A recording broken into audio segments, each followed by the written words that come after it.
So I'm part of this kickboxing group on Facebook. I don't know how I got involved in it, but it's kind of cool. And they had this photo of Black Tiger, and Black Tiger was like the only kickboxing gym in San Diego for a long time. It was in Mira Mesa, out by that. I think it was a Navy base, right? It was a Top Gun base. Then it became a Marine base for helicopters, and then I think the base shut down eventually.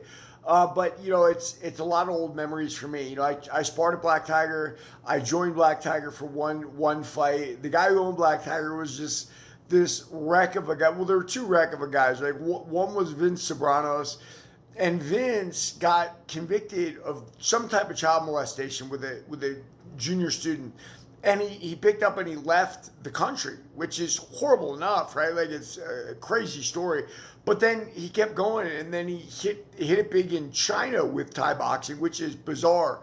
And he sold the business to a guy named Chris Getz. Now, Chris Getz was an old school fighter, but just really not a thinker and not really a smart guy and very difficult to get along with or have any kind of relationship with. And he was so mad at me that, like, when I came to spar with him, because I lost my trainer, Marshall Hammer, who was being a lunatic of his own at the time. Like, he didn't want me there, and he thought I was giving too much. Now, what did he mean by giving too much?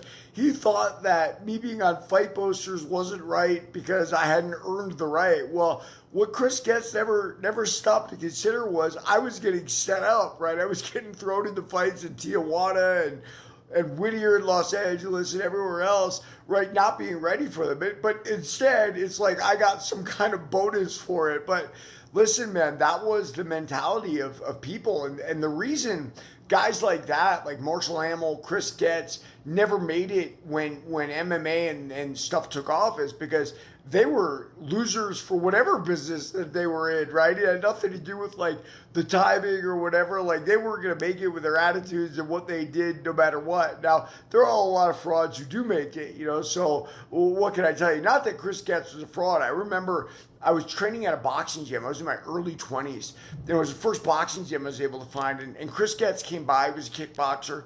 And he boxed with some of the guys there, and he was good. Like he was good enough to hang with those guys. Now, none of those guys were actually really that great of fighters at the time. For me, coming from a karate background, that was the first striking experience I had. The boxing gym was Escondido Boxing Club, owned by Joe Crowder. But yeah, that was those were the times when if you wanted to train, there was nowhere to train, and then if there was one place to train, it was run by a bunch of freaks. So good luck having a career, if you will. Now, unfortunately, it's a bunch of gyms that anybody can fight anywhere.